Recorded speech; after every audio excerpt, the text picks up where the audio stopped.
a la X o a la menos X. Es que, a ver, ¿alguien se acuerda si está correcto ese problema o qué número es?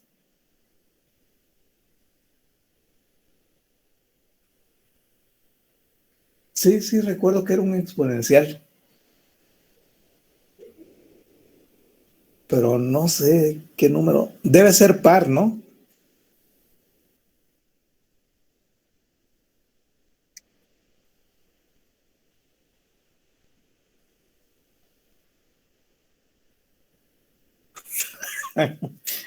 ¿A poco no anotan? O sea, era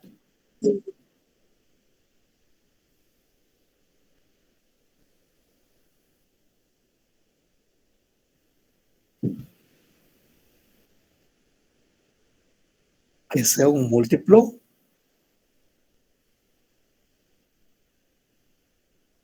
¿Y cuál fue entonces el otro? Ah, bueno. Ah, pero entonces apenas iba a comenzar. Nada más que yo aquí no veo. ¿Es menos X, me dijiste? O sea, el exponencial. No, no puede ser el 21, porque creo que con ustedes son los números pares, ¿no? El 21 es justamente ese. Eh, Ah, miren, está repetido el 22. Creo que es el mismo. Entonces fue ese, ¿no? El 22. Ajá, está repetido como par y como impar. Bueno, entonces es ese. Bueno, órale pues. No había hecho nada entonces de aquí. Correcto.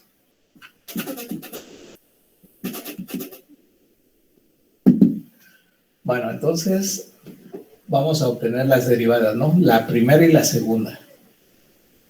Entonces, derivando,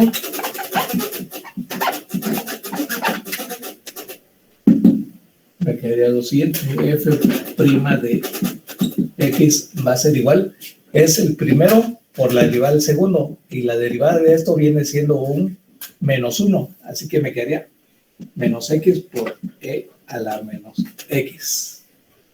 Luego más el segundo por la derivada del primero, la derivada sería un 1, así que me quedaría más e a la menos x. Y de aquí me doy cuenta que esto lo puedo factorizar y me quedaría como 1 menos x que multiplica a e a la menos x. Bien. Y recuerden que para obtener los puntos críticos hay que igualar a 0 la primera derivada.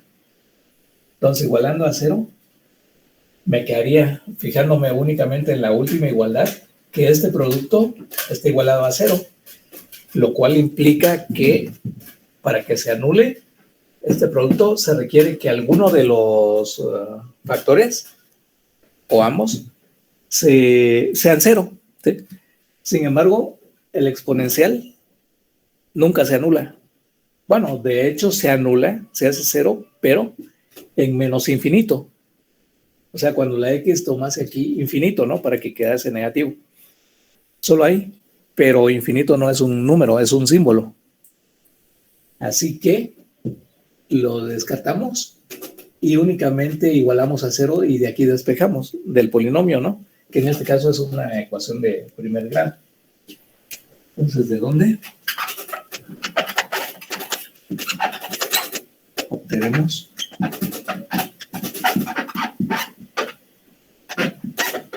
que x, bueno, lo voy a poner así,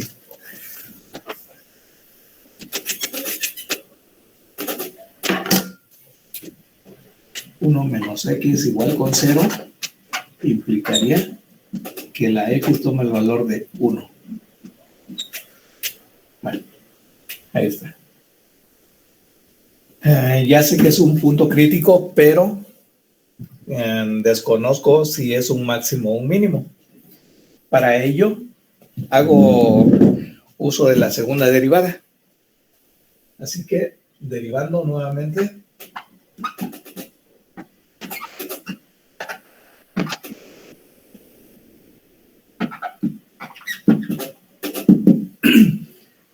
Tendría que la segunda derivada de x no es más que la derivada de la primera. Y pues voy a considerar este miembro derecho, ¿no? Lo puedo hacer con este otro de abajo, pero bueno, creo que se ve mejor de aquí. Entonces nuevamente aplico lo siguiente. El primer elemento o factor lo multiplico por la derivada del segundo elemento o factor. La derivada de esto me daría un signo menos, que con este menos se transforma en más y me quedaría únicamente x por e a la menos x. Luego, más el segundo por la derivada del primero, pero como el primero es menos x, su derivada sería menos 1. Así que me quedaría como menos e a la menos x. Y todo eso más la derivada del segundo término, que sería menos e a la menos x. Luego entonces esto lo puedo ver. Aquí me quedaría 2 veces el exponencial. Por lo tanto, al factorizar me quedaría x menos 2, que multiplicada a e a la menos x. ¿Están de acuerdo? Sí, profe. Bueno. Entonces,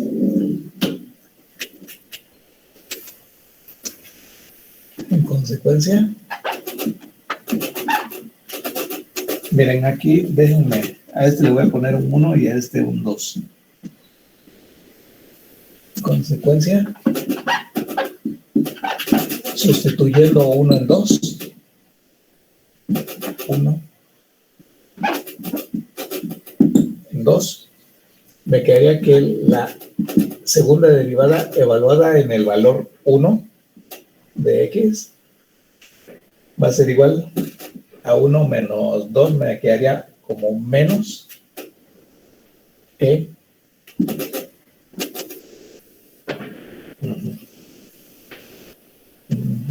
Ajá, a la menos por... no, a la menos 1. Bien, a mí el valor no me interesa, me interesa el signo. ¿Sí? Vemos que esta segunda derivada es negativa, ¿no? Ahora, de acuerdo al criterio de la segunda derivada, en x igual a 1, ¿qué es lo que hay? ¿Qué tipo de punto crítico?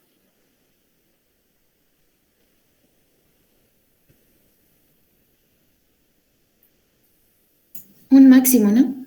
Un máximo, efectivamente. ¿Sí?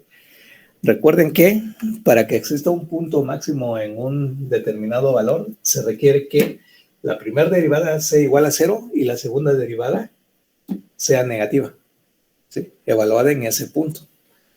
Entonces, en este caso sería el punto x igual a 1. Lo cual implica, entonces, que en x igual con 1 hay un máximo.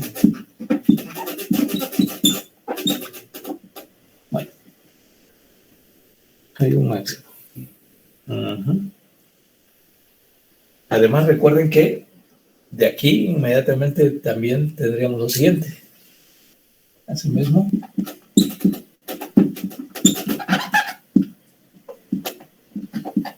se observa que cuando x toma el valor de 2,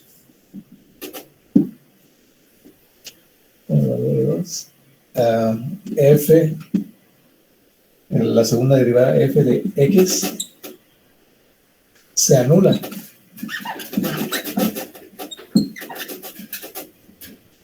Se anula, lo cual representa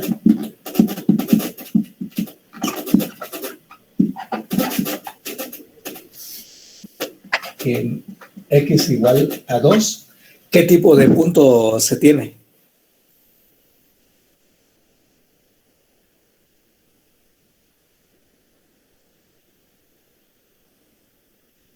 ¿Alguien lo recuerda?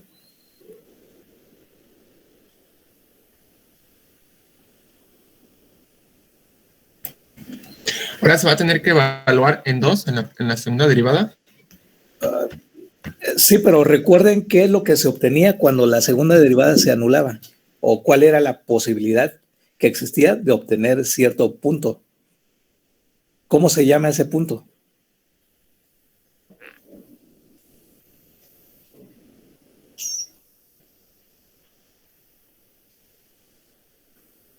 De hecho, es una condición necesaria, pero no suficiente.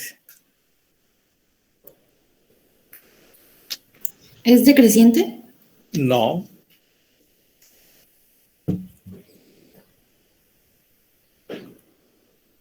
Se le llama punto de inflexión. Sí. Ese punto de inflexión, como les había dicho, y creo que lo vimos con unas gráficas, ¿no? Donde puse 3 gráficas al mismo tiempo. La del seno, coseno y, bueno, más bien, la del seno era la función, y a partir de esa se podían formar las gráficas del coseno y del menoseno, que estarían relacionados con la primera y la segunda derivada. ¿Sí lo recuerdan? Bueno, y además, por ejemplo, si tenemos una curva de este tipo, hay un cierto punto, ¿sí?, en esta, que funge como un punto de inflexión. A este punto se le llama punto de inflexión. ¿Por qué motivo? Por lo siguiente. Todos los puntos que se encuentran a la izquierda de ese punto, ¿sí?, su pendiente está por arriba de la gráfica. Bueno, no sé cómo hacerlo, pero todas las pendientes, todas las rectas tangentes están encima de la gráfica. Sin embargo, atravesando este punto, que como les digo, se llama punto de inflexión por ese motivo, ¿sí?, las rectas tangentes a cada punto de la gráfica se van a encontrar por debajo. Esa es la característica. Y eso está relacionado con el tipo de concavidad, porque si ahora, en esta parte donde las tangentes se encuentran por encima de la gráfica, ¿sí?, se puntean siguiendo la trayectoria que sigue, ¿sí?, se dan cuenta que ocurre este tipo de concavidad, a la cual se le conoce como concavidad hacia abajo. Mientras que de esta otra parte donde las pendientes están por debajo de la gráfica, si se continúa a partir de este punto, se dan cuenta que tenemos una concavidad a la cual se llama concavidad hacia arriba. Perdón, este es hacia arriba y este sería hacia abajo.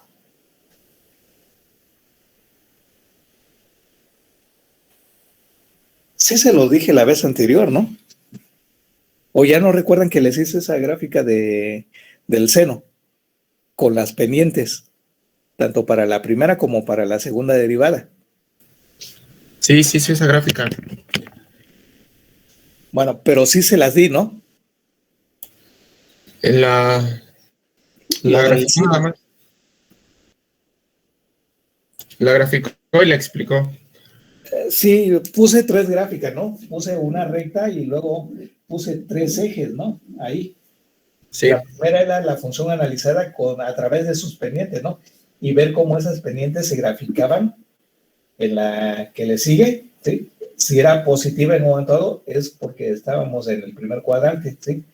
Cuando en un momento dado se llegaba a un punto en donde la tangente era horizontal, es decir, paralela al eje X o de las variables independientes, es porque su derivada atravesaba el eje horizontal, ¿sí? Y cuando pasaba de este otro lado a tener pendiente negativa, es porque pasaba al cuarto cuadrante. Y así las fui graficando. Ahora considerábamos la tangente de la primera derivada y con eso obteníamos la de la segunda, ¿no? La gráfica de la segunda. Eso lo vimos la vez anterior. Pero es que les digo, si no estudian, no, no recuerdan.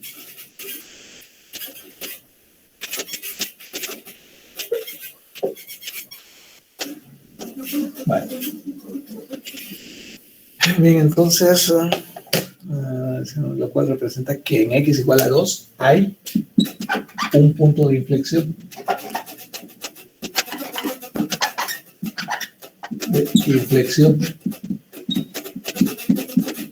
Y si hay un punto de inflexión, lo único que me indica es que hay un cambio de concavidad. Entonces, hay un punto de inflexión, lo cual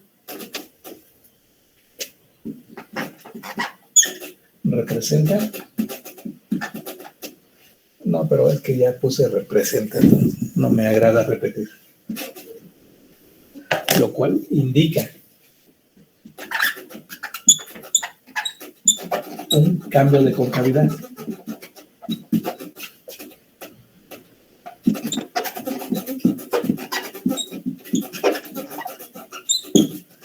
Bueno, entonces ahora ya no queda otra más que hacer la tabla. No poner concavidad. Elaborando la tabla. Elaboremos la siguiente tabla. Bien, recuerden que la tabla va a llevar una columna para el intervalo en que se encuentra las X, ¿no? Por analizar. Luego está la columna de la función, luego la de la primera derivada, de ahí el de la segunda derivada,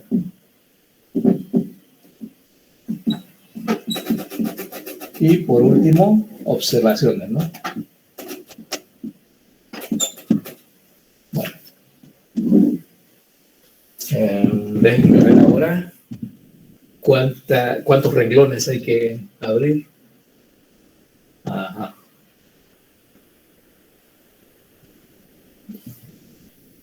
También aquí. ¿Cuándo se anula la función? En este caso, pues es inmediato, ¿no? Aquí no hay ningún problema. Lo podemos hacer. Se anula la función cuando la x toma el valor de 0, ¿no? Entonces sería 0, 1 y 2. Son 3 puntos ahí. Pero en cada uno de esos puntos hay intervalos. Entonces podríamos poner como primer renglón cuando la x es estrictamente menor que 0. O sea, cuando la x toma valores negativos, ¿no? Desde menos infinito hasta 0. Luego, cuando la x toma el valor de 0. X igual con 0. Bien. Y de ahí hay un punto hasta la x igual a 1. Así que hay que analizar el intervalo en donde la x está en el intervalo que va de 0 a 1. Posteriormente, cuando la x toma el valor de 1 y de ahí hasta 2, hay un intervalo bajo análisis. Entonces quedaría cuando la x está en el intervalo que va de 1 a 2. Y luego, cuando la x toma el valor de 2. Y por último, cuando la x es mayor que 2. Ahí está. 1, 2, 3, 4, 5, 6, 7 renglones. Bueno. Y vemos que la función únicamente se anula en 0. Así que ahí tenemos un extremo relativo, ¿no? Bueno, no más que nada el extremo relativo es en x igual a 1. Bueno, entonces, aquí en x igual a 1 la que se anula es la primera derivada, por ser un punto crítico, y en x igual a 2 se anula la segunda derivada, por existir un punto de inflexión. Bien. Entonces, ¿con qué está relacionado el hecho de que la función se anule en cero? ¿Con qué se relacionaría? Porque hay un máximo o un mínimo, ¿no? No, no es por ese motivo.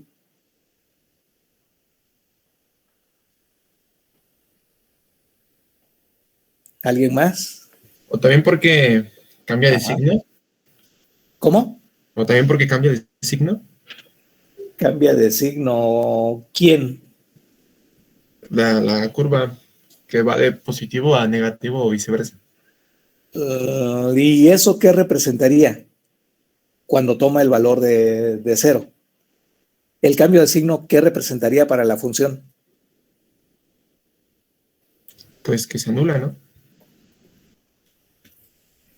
Sí, pero ¿cómo se le llama a lo que encuentras cuando la x anula a la función?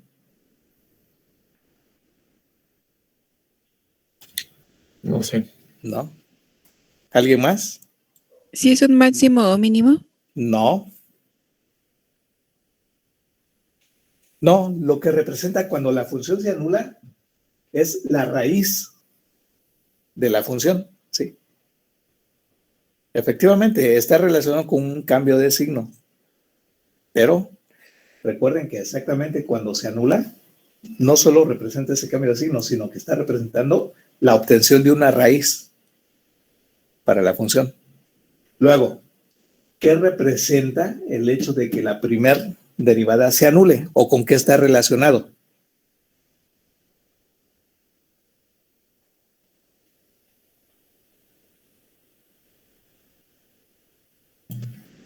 Si la primera derivada se anula, es porque encontramos una raíz, ya lo dijo. Pero no sé a lo que Sería va. una raíz, pero ahora más concretamente, cuando se trata de la primer derivada, ¿con qué estaría relacionado? Sí, sería una raíz para la primer derivada, ¿no? Pero ahí ya tiene un nombre completo y de hecho ya lo dijeron.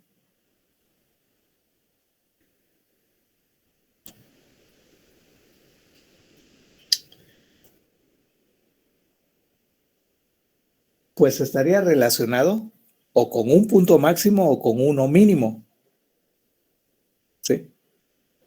Esa sería una forma de verlo. La otra sería decir, bueno, se anula en un punto en el cual, ¿sí?, la pendiente cambia de signo, ¿sí? Es decir, pasa de ser creciente a decreciente, ¿sí? Y es cero cuando su tangente es paralela al eje horizontal o de la variable independiente. Y la segunda derivada, ¿qué representaría cuando se anule?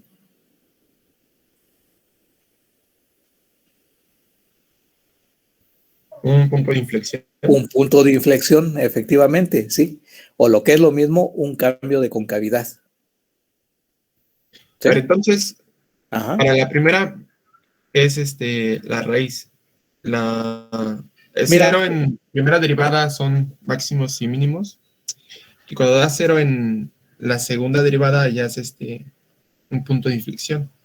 sí, mira, recuerden que dada una función, tanto la primera como la segunda derivada, o inclusive pueden ser derivables más veces, ¿sí?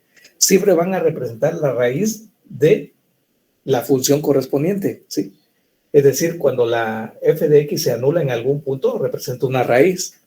Cuando la f' se anula en un punto, representa una raíz. Y lo mismo para la segunda derivada. Pero más que nada, hay que ser más concretos, ¿sí? Y diferenciar. Si la primera derivada se anula, perdón, si la función original se anula, es porque en ese punto hay una raíz, ¿sí?, que me anula dicha función. Pero cuando se trata ya de la primera derivada, de esa función que estamos analizando, entonces esto es porque ya hay un punto crítico, es decir, o va a representar un punto máximo o uno mínimo, ¿sí? Bien, así lo dejamos mejor. Y luego cuando la segunda derivada se anule en algún punto, pues en ese punto es porque va a haber un punto de inflexión o un posible punto de inflexión, ¿no? Entonces, esas son las diferencias, ¿sí? Pero lo que no deben perder de vista es que en un punto crítico siempre vamos a cambiar de función creciente a decreciente, ¿sí? Ya sea de pasar de máximo, perdón, de una pendiente positiva a una negativa, o bien de una negativa a una positiva, ¿sí? Mientras que cuando hay un punto de inflexión, lo que me va a indicar ese punto de inflexión es que hay un cambio de concavidad.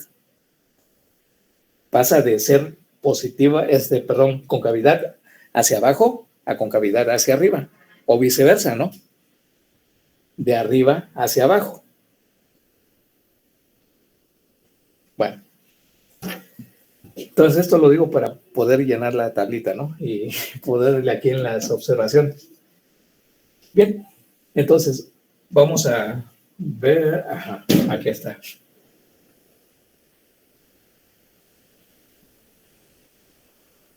Vamos a sacar los signos de la primera derivada, ¿sí? Entonces, lo que voy a hacer es considerar un punto que se encuentra en este intervalo. ¿Cuál sería el intervalo que me está indicando que el x es menor que 0? ¿Qué intervalo sería? -1. Bueno, -1. Está en ese intervalo, efectivamente, pero recuerden, si tengo x menor que 0, lo que me indica es que la x pertenece al intervalo que va desde menos infinito hasta 0. Abierto, ¿no? En ambos extremos. Entonces, a ese intervalo me refiero, ¿sí? Y ese -1 que tú me estás diciendo es un elemento que efectivamente pertenece aquí. Por lo tanto, lo único que hacemos para obtener el signo de la derivada es evaluarlo. Podría hacerlo aquí o aquí. Lo más conveniente es cuando está factorizado. Ahí hay que evaluar. Porque es más sencillo, ¿no? Más rápido. Como el compañero dice, si tomamos un x como -1 y lo sustituimos aquí donde vaya la x, ¿qué signo me daría esta diferencia?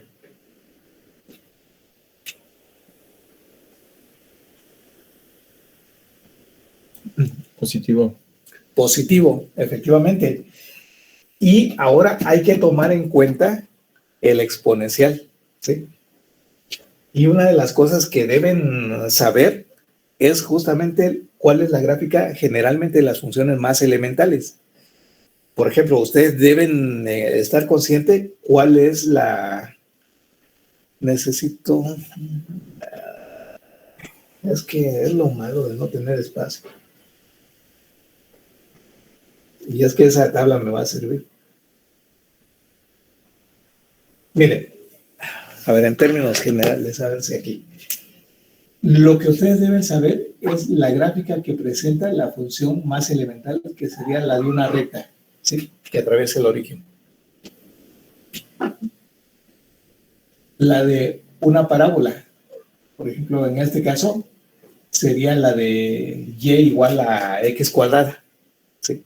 Si fuera y igual a menos x cuadrada, entonces abriría hacia abajo. Pero bueno, basta considerar eso. ¿Cuál es otra gráfica fundamental que deben considerar siempre tener en la mente? No estar esperando a hacerla con calculadora o algún programa. Es, por ejemplo, la del seno. La del seno, la del coseno, etcétera, ¿no? La del coseno, recuerden que va de esta manera, ¿no? Bien. ¿Cuál otra? Pues justamente la del exponencial. ¿Sí? Si es e a la x, ¿sí? Su gráfica deben saber que es de esta forma, en donde cuando la x toma el valor de 0, el exponencial toma el valor de 1, siempre la va a atravesar por ese punto, ¿sí? Y va a tender a 0 conforme se vaya a menos infinito. Esa es la gráfica para e a la x. Pero si en un momento está tratando con e a la menos x, ¿sí? Entonces la gráfica cambia, ¿sí? Y ahora en lugar de ser esta parte, sería así. Al revés. ¿Por qué motivo? Porque ahora, como tenemos E a la menos X, cuando la X toma valores negativos, es decir, que está a la izquierda del eje vertical, ¿sí? Son negativos, por lo tanto, menos por menos sería más. Así que el exponencial crece hacia infinito conforme la X toma valores cada vez mayores. Y llegando a este punto, nuevamente vuelve a pasar por el 1, ya que la X toma el valor de 0.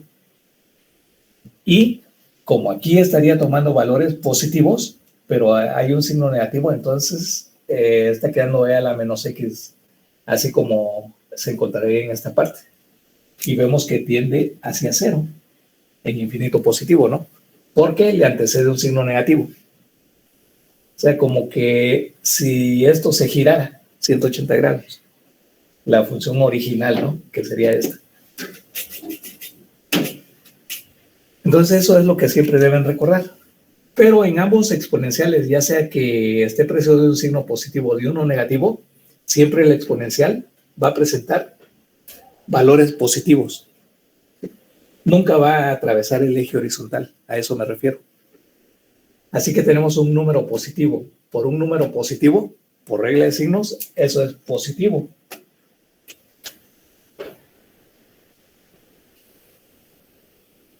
Ahora sí, ¿comprenden un poco más o no?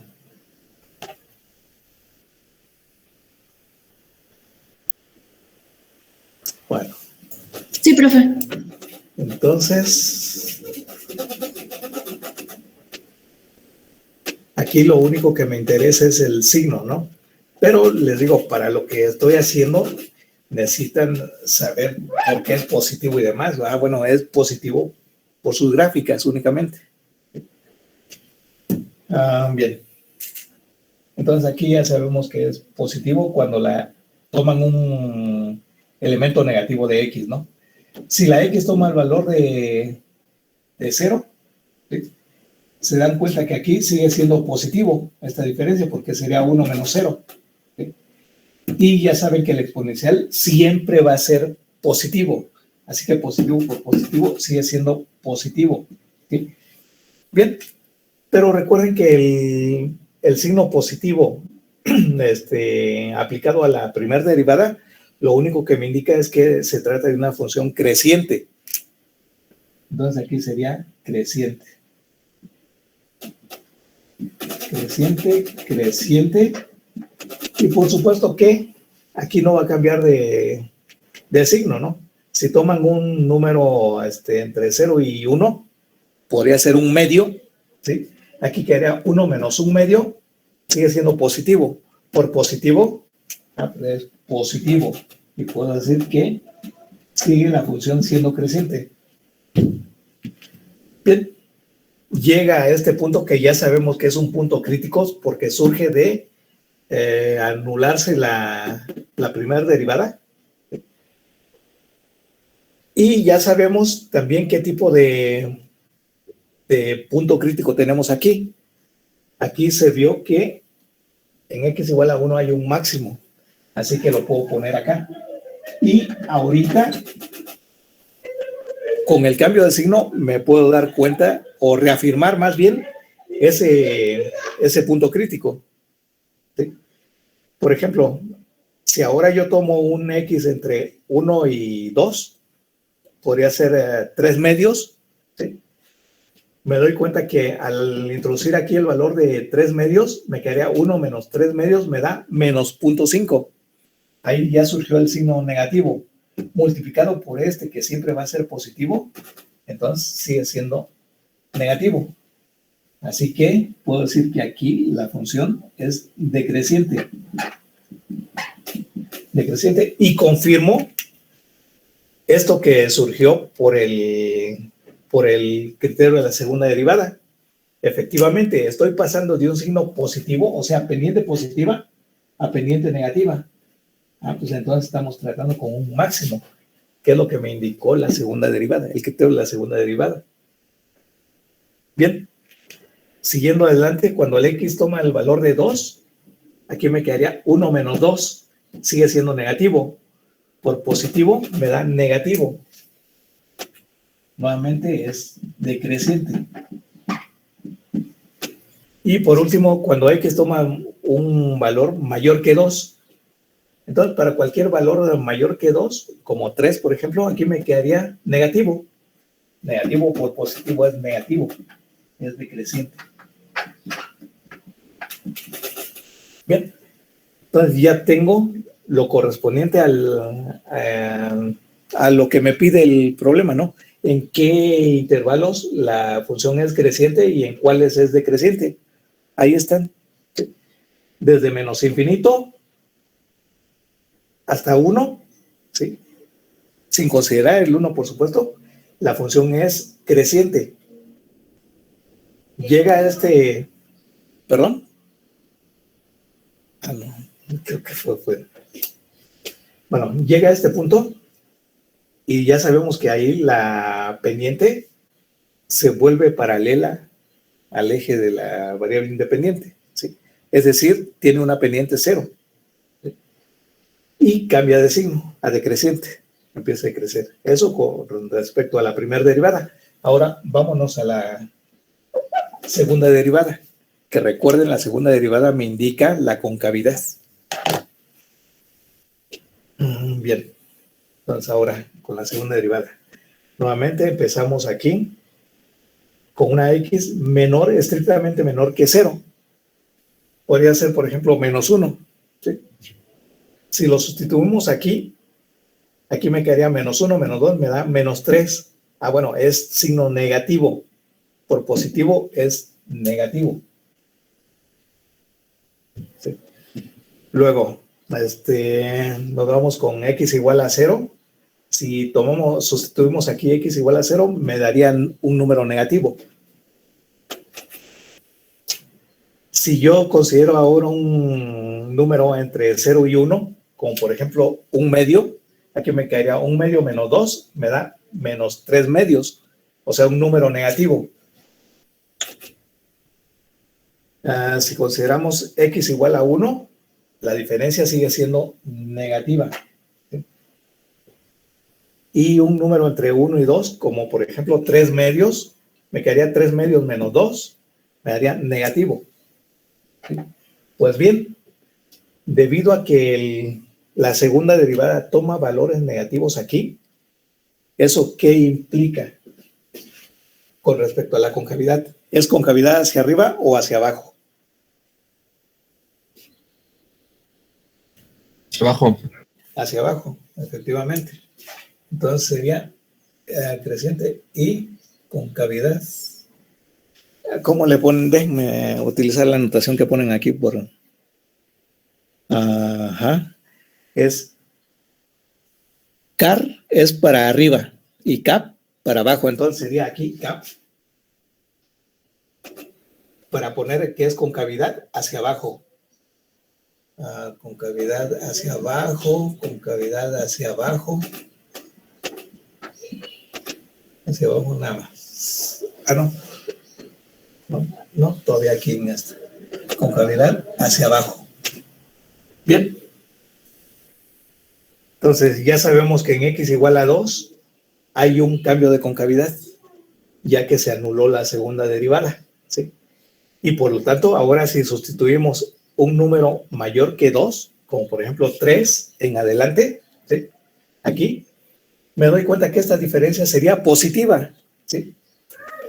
Entonces, positiva. Y por lo tanto, la concavidad sería hacia arriba. Claro. Y de ahí hasta infinito, positivo. Bueno, pues ya con eso ya podemos graficar la función. Hacer un bosquejo, ¿no? Únicamente. Entonces, bueno, no sé si vayan a escribir, ya hayan escrito, para poder borrar, ¿no? Y hacer el bosquejo de la gráfica. Oye.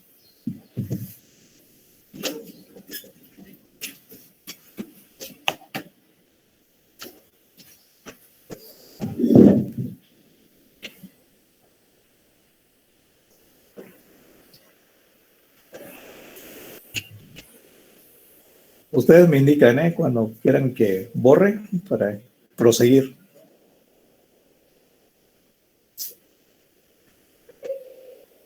Ya la bajaron, pero camina bien rápido, rapidísimo.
Ya, profe.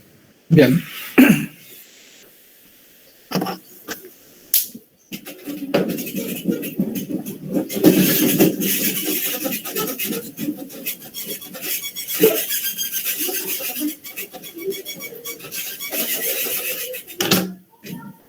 Entonces, bosquejando la gráfica técnica.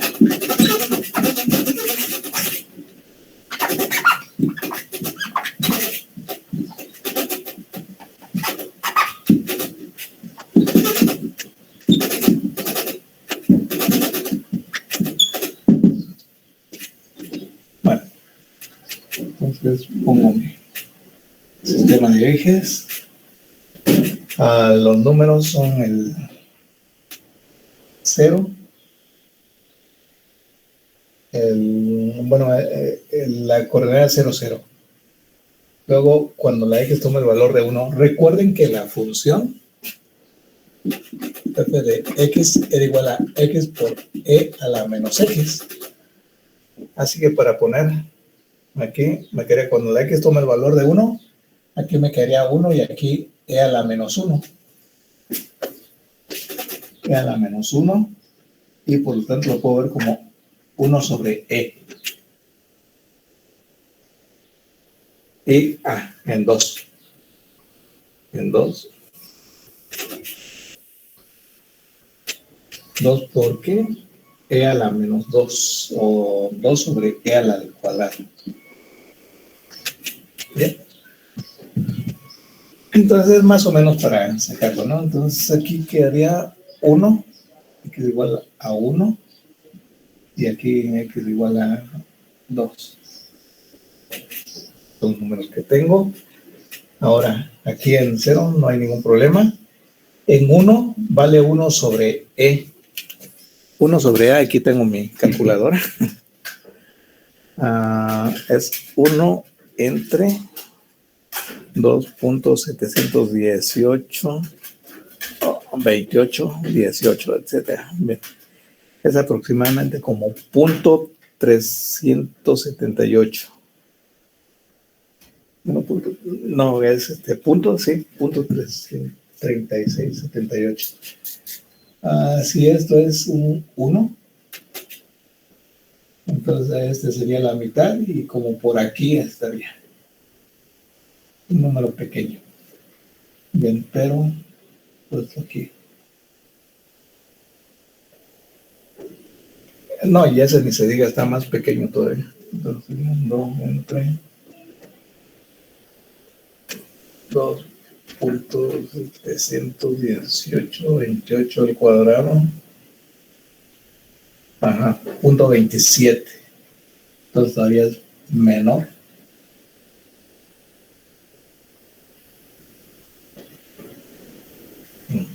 Bien.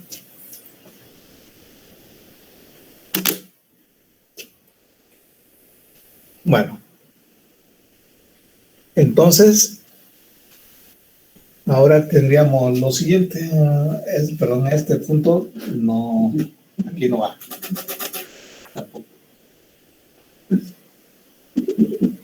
Nada más fue para poner esos puntitos. Bien, entonces, ¿qué es lo que me está indicando esto? Bien, cuando la X toma valores negativos e inclusive llegando hasta 1, que es donde tenemos, sí, en 1 tenemos un punto crítico, la función es creciente y su concavidad es hacia abajo. Eso es lo que me está indicando todo esto. ¿Sí? Por lo tanto, como es hacia abajo, tenemos esta expresión. Llega a ese punto que va a ser un máximo. ¿Sí? Ahí está, máximo. Y empieza en un momento dado la función a decrecer. Ahí está, me lo está indicando. Aquí están los signos. Y a su vez, ¿sí?, decrecen siendo todavía con cavidad hacia abajo hasta este otro punto. ¿Sí? Entonces aquí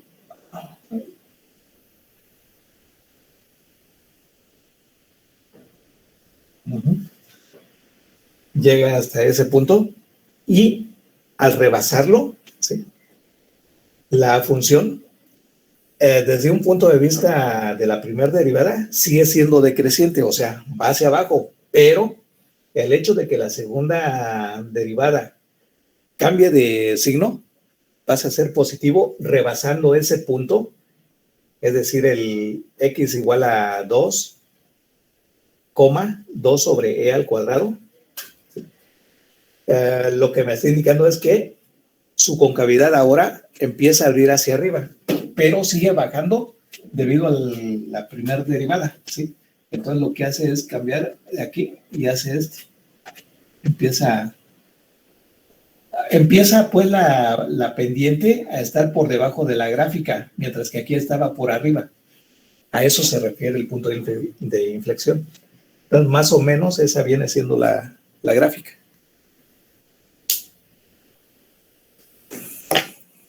¿Alguien tiene? Tú, Israel, ¿verdad? ¿Tienes tu calculadora? Bueno, tu graficadora.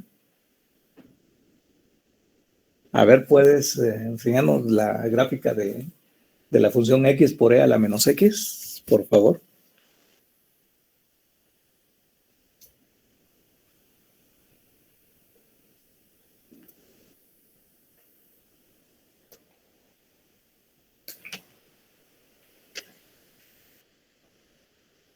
Ajá. Sí, más o menos, ¿no? Ahí coincide. Bien, gracias. Bien, ¿alguna duda, pregunta? ¿Algún otro problema o paso a lo de integración?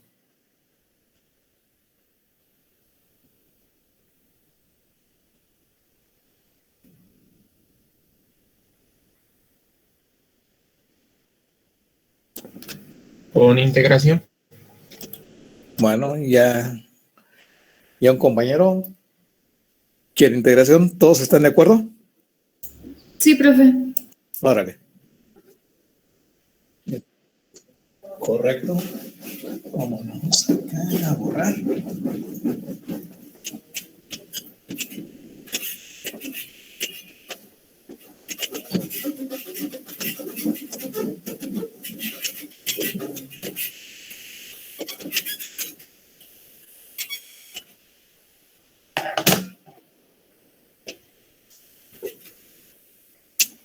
Entonces, integral indefinida.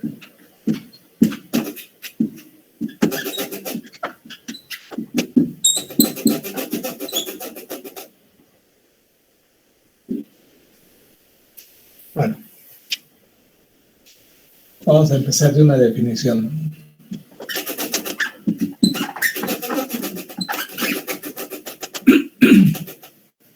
Definición.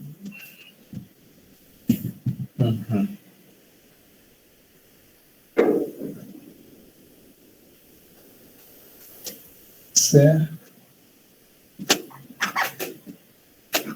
f mayúscula de x, una función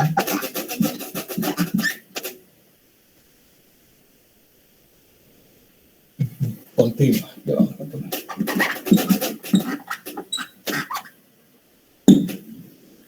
Entonces, decimos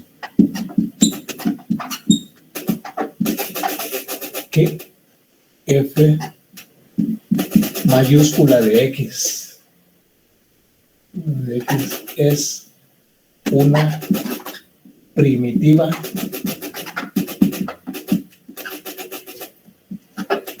de f minúscula de x. Ojo en la observación porque hay muchos que escriben casi lo mismo, ¿no? Yo hago así la f mayúscula y de esta forma la f minúscula. ¿Sí? Bueno, entonces es una primitiva de f minúscula de x, coma, si satisface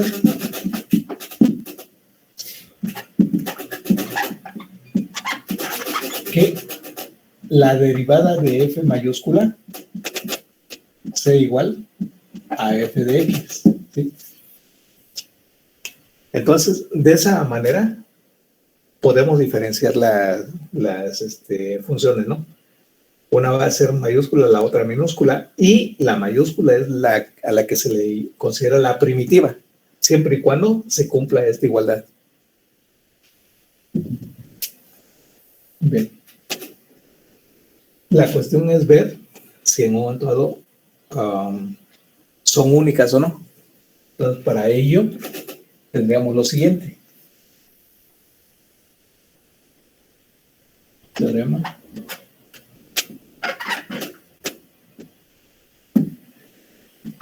Si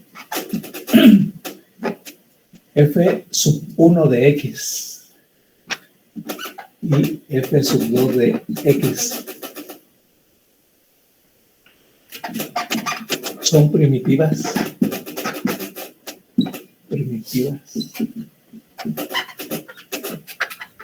de una función minúscula f de x,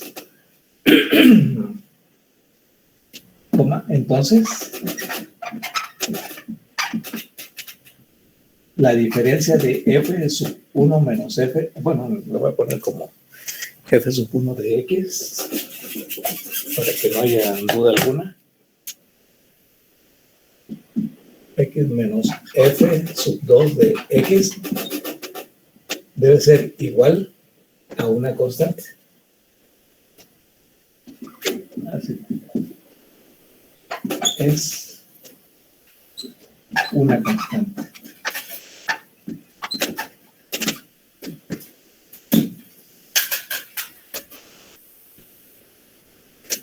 Entonces, demostración.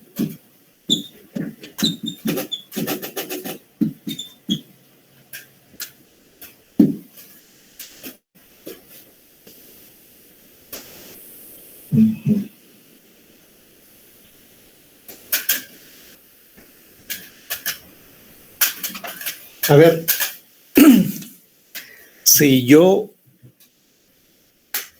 sumo o resto dos funciones, ¿qué es lo que me da por resultado?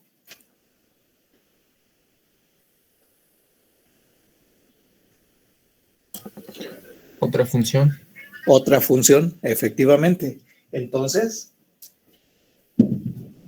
voy a poner eso, justamente, ¿sí? Y lo que tengo que demostrar es que esa función necesariamente debe ser una constante.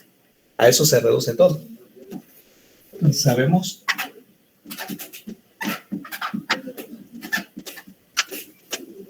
que f sub 1 de x menos f sub 2 de x, por lógica, ya sea que las esté sumando o restando, como en este caso, siempre me va a dar otra función, como dijo el compañero, ¿sí?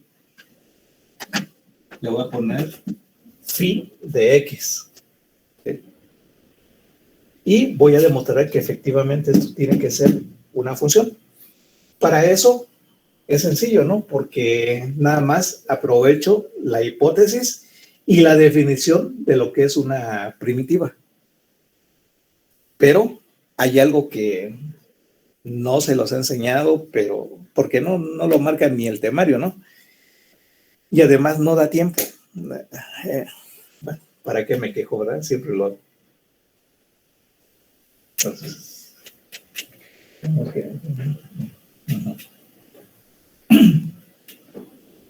por otra parte,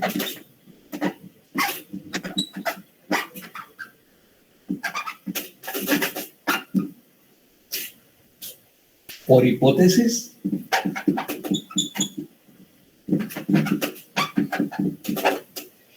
ahora, ¿llevaron en alguna ocasión lógica o no?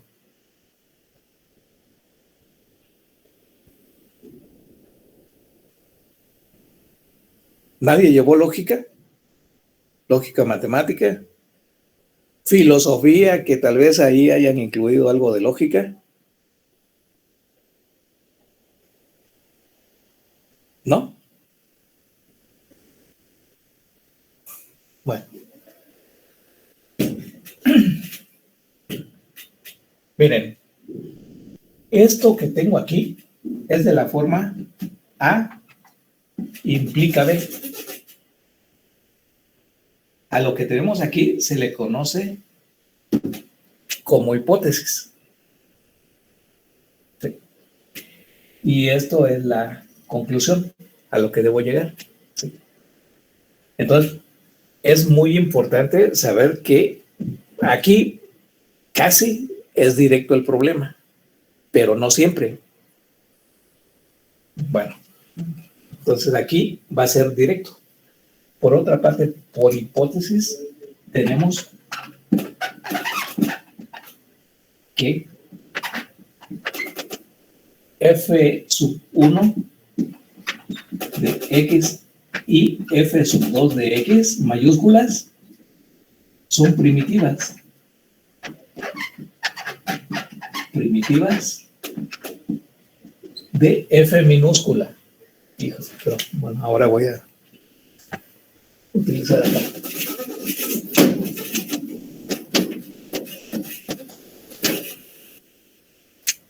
Son primitivas de f minúscula de x, lo cual implica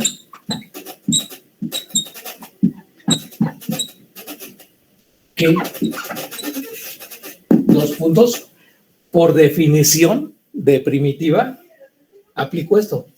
Es decir, si f sub 1 y f sub 2 son primitivas, ello implica que f sub 1' de x va a ser igual a f de x y f sub 2 de x' va a ser igual a f de x. ¿Están de acuerdo? Sí. Bien. Entonces, si ahora las restamos, tendremos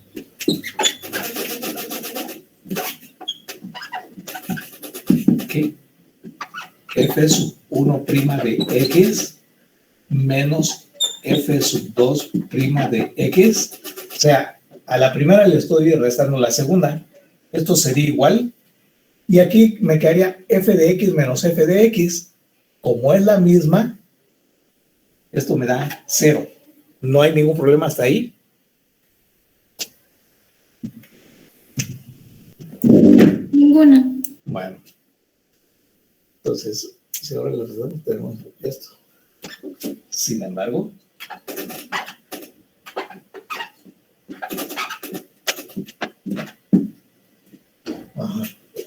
aquí déjenme ponerle un asterisco. Sin embargo, cuando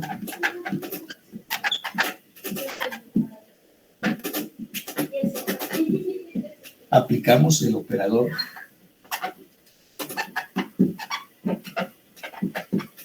derivada, De hecho, la derivada y la integral son operadores lineales, ¿eh? Bueno, el operador derivada a asterisco tendremos a su vez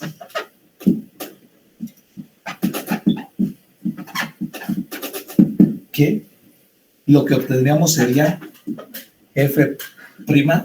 En primer lugar, lo voy a hacer así, entre paréntesis.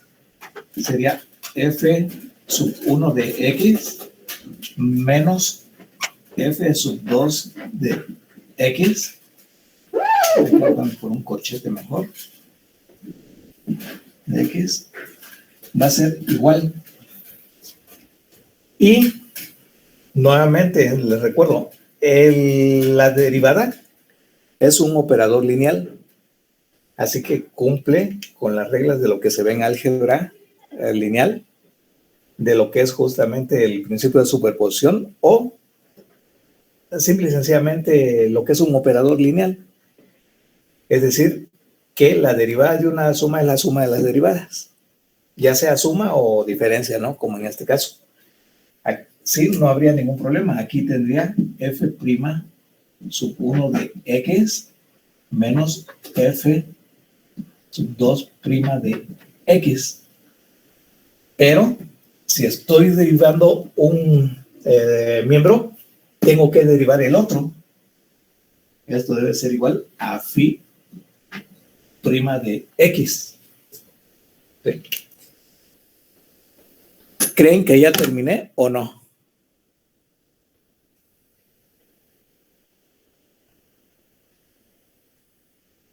Pues no. ¿Sí? De hecho, alguno podría decir, bueno, como se tiene el miembro, es que los miembros izquierdos son iguales, pues entonces los miembros de derechos deben ser igual. ¿Sí? Es decir, que phi' de x es igual a 0. Y ya de ahí integramos y tenemos todo. No, no va por ahí. ¿Por qué motivo? Simple y sencilla. Perdón. Ya habían escrito.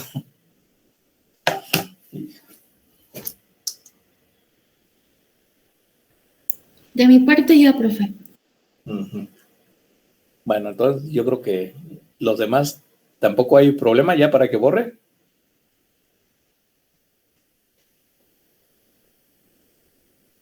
Bueno.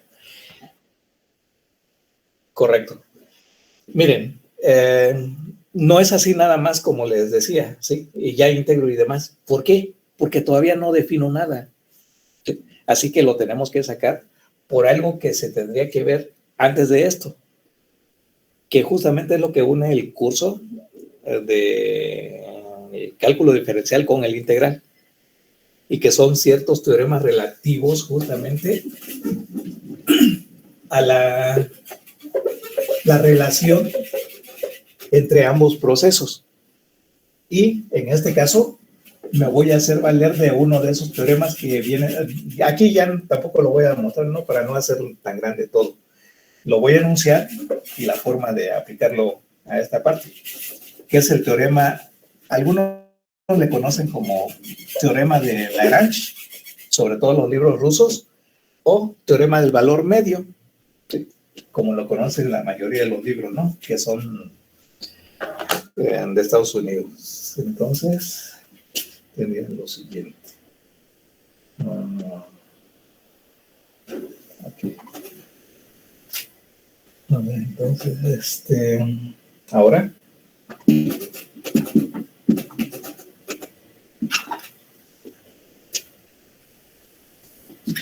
Considerando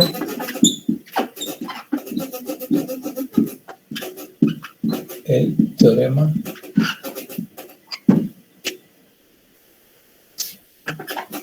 del valor medio o de Lagrange, por si lo quieren buscar, de Lagrange, el cual establece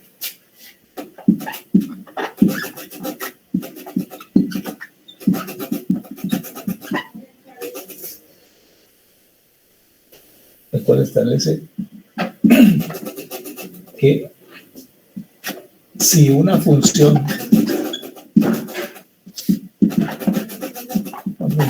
dada como es una función dada, es continua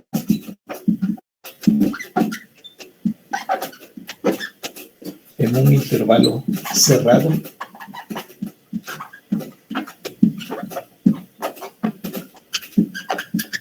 y es derivable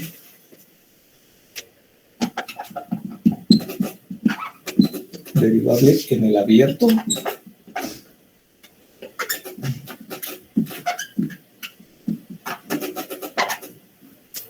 coma, entonces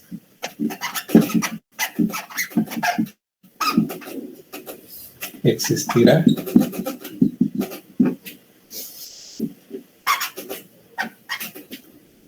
un punto, le voy a llamar alfa,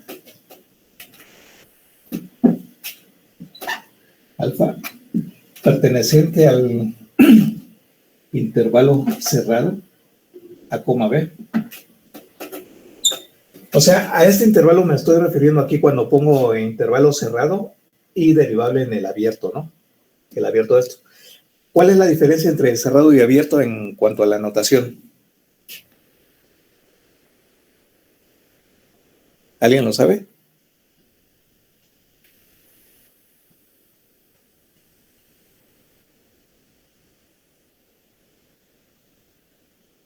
¿No? Bueno. Es abierto cuando utilizamos, es cerrado cuando utilizamos corchetes, como en este caso. Y va a ser abierto cuando empleamos los paréntesis circulares o en su defecto, porque hay algunos libros que así también lo trabajan, los intervalos triangulares. Y más aún, ¿sí? En particular libros rusos, utilizan el mismo intervalo cerrado, pero en dirección contraria a la cual tienen originalmente, ¿no? En uno cerrado. O sea, lo utilizan así. Esta notación, por supuesto que no va para mí, ¿no? No me gusta esto. Prefiero esta, ¿no? Sobre todo. Entonces ya nada más es cuestión de gustos. Bien. Entonces, un punto A, B. Tal que se cumple que F, déjenme ver, aquí no le puse, hay una función. Le voy a poner, perdón, aquí póngale esto, sí de X. Pero para hacer uso de ella aquí. Entonces quedaría que sí de B menos sí de A va a ser igual a su derivada, sí de alfa multiplicado por B menos A. Eso es lo que establece el teorema de Lagrange o del valor medio. Si yo aplico este teorema a esto que tengo acá, me quedaría lo siguiente. Ahora considerando el teorema del valor medio de Lagrange.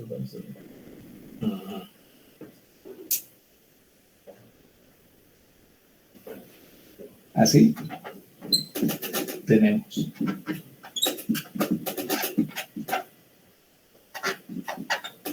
que para todo X, aquí no lo puse, pero se sobreentiende, ¿sí? Para todo X que pertenece a un intervalo, digamos, de A, X,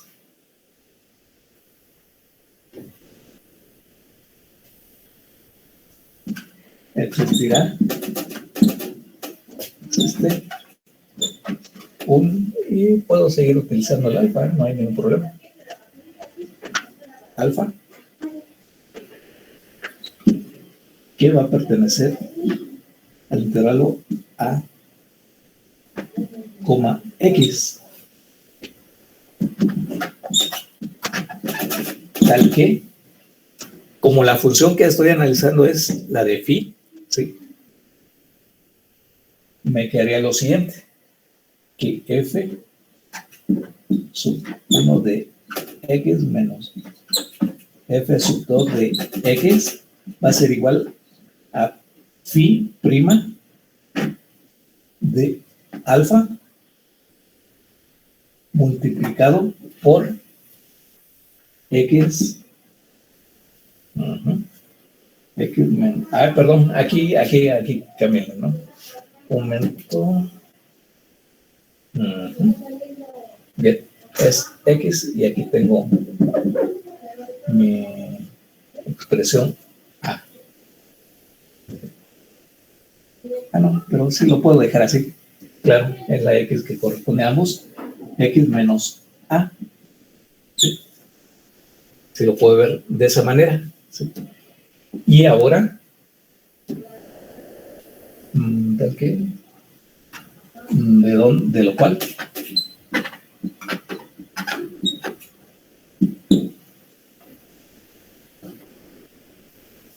considerando, perdón, de lo cual, coma,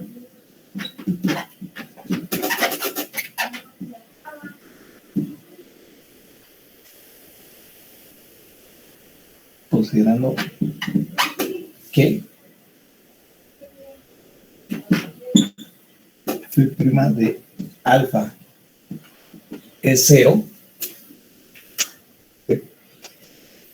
por este motivo, ahora sí lo puedo igualar, pero ojo, no estoy haciendo uso todavía de ninguna integral, ¿no? Como se podría decir, bueno, es que integra. No estoy integrando.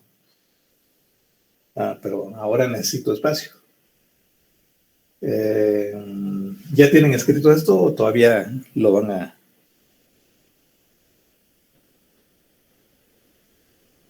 Ya, profesor. Ya, bien.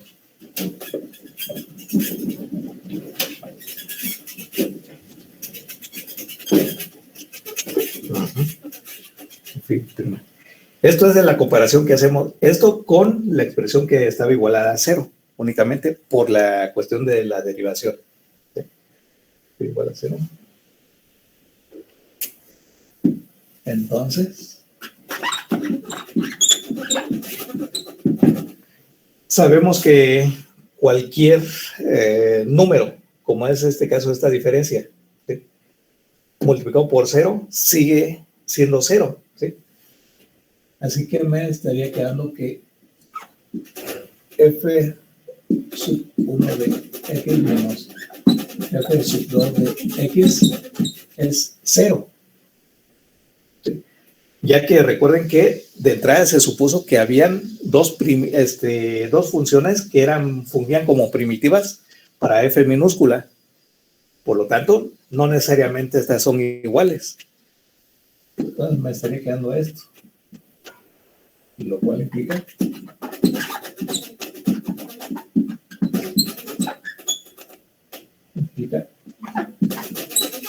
que f sub 1 de x debe ser igual a f sub 2 de x, o bien que, y podemos establecer lo que se conoce una familia de curvas de x, que f sub 1 de x sea igual, o el f sub 2, para que vaya en orden, ¿sí? Aquí, f sub 1 de x más una cierta constante, ¿sí? Entonces ya con eso queda definido y ahora podemos definir lo que es la integral indefinida. X. En definición,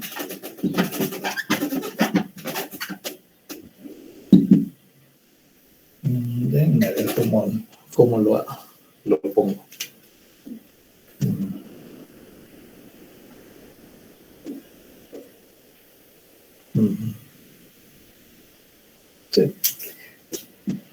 si f de x es una primitiva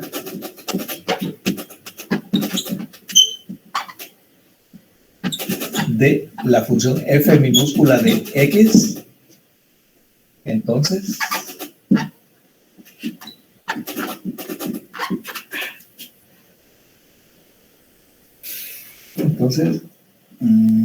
llamaremos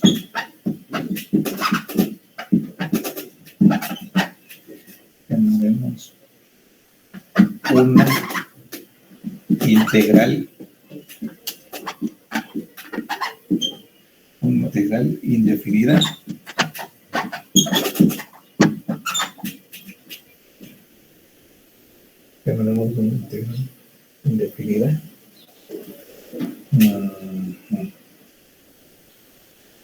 indefinida y la representaremos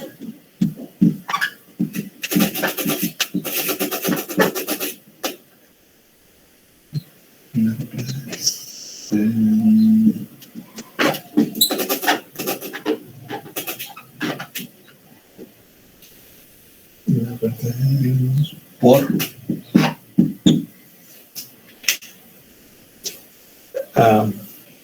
¿puedo borrar?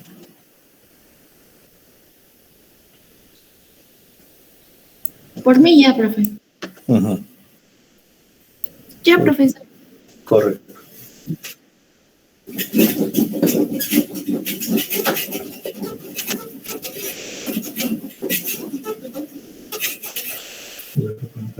Por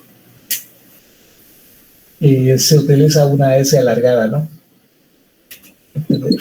X, diferencial de X, igual.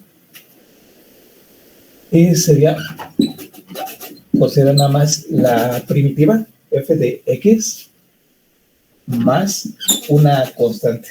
O sea, siempre que efectúen una integral indefinida, deben agregarle una constante.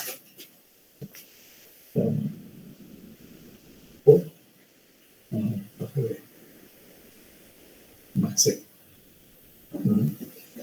Entonces, pues creo que sería todo, creo que con eso queda definido. Y bueno, miren, generalmente, digo, para no estar escribiendo más, a todo esto que está aquí se le conoce como elemento de integración, ¿sí? A esto que está aquí como diferencial de integración, ¿sí? Y en términos generales, a lo que está aquí como la función dentro del símbolo de integral, al cual se le conoce como símbolo de integración, se le conoce como integrando, ¿sí? El integrando, la función integrando. Bueno, entonces, no tiene caso anotar. Ya. Así. Ahora, ¿para qué es todo esto? Bueno, simple y sencillamente porque vamos a empezar con el más sencillo, pero ¿saben qué? No es el de cambio de variable todavía, aunque lo podemos incluir aquí también. Yo creo que sí. Esto es más que nada para poder encontrar la primitiva cuando sabemos su derivada, ¿sí? Porque recuerden que por definición la primitiva de una cierta función f de x es cuando su derivada es igual a dicha función f de x minúscula, ¿no?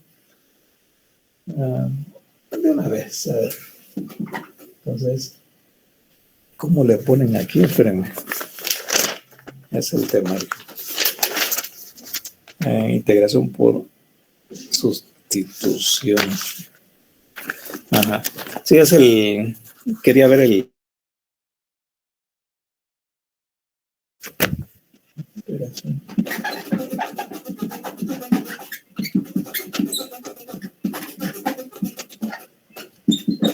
¿Es sustitución o cambio de variable? Sustitución o cambio de variable.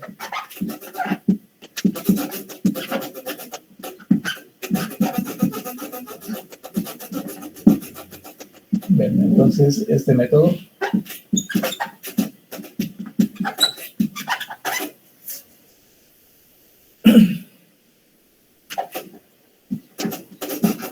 se usa para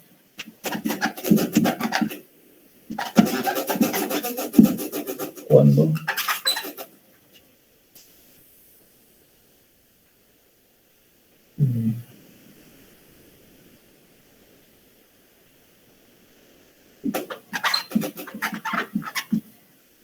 tenemos una función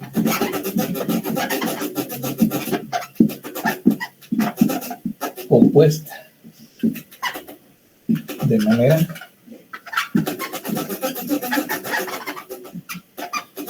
tal.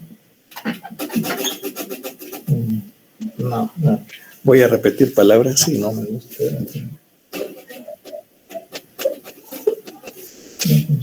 Compuesta de manera que el argumento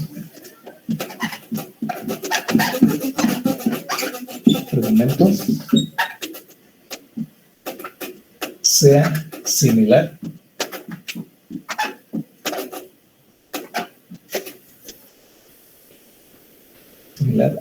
al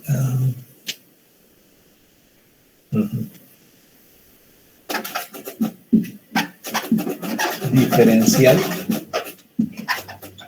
de integración.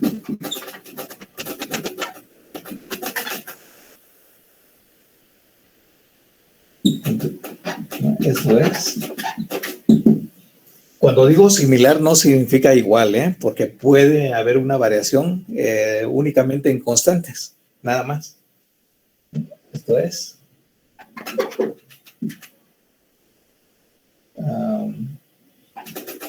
si, dos puntos, la integral de f de x diferencial de x, supongan que esto es lo que tengo. Entonces, Profe, ¿qué? ¿de que me pueda retirar? Es que ya acabó la clase. ¿A poco?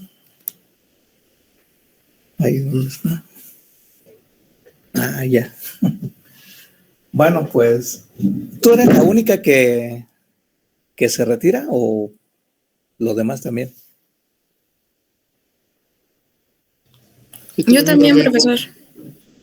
¿Y por qué la compañera siempre es la única que da la cara? Bueno, está bien. Órale, pues entonces aquí le dejamos y seguimos el miércoles. ¿De acuerdo? Hasta luego, profe. Órale, hasta luego. Nos vemos.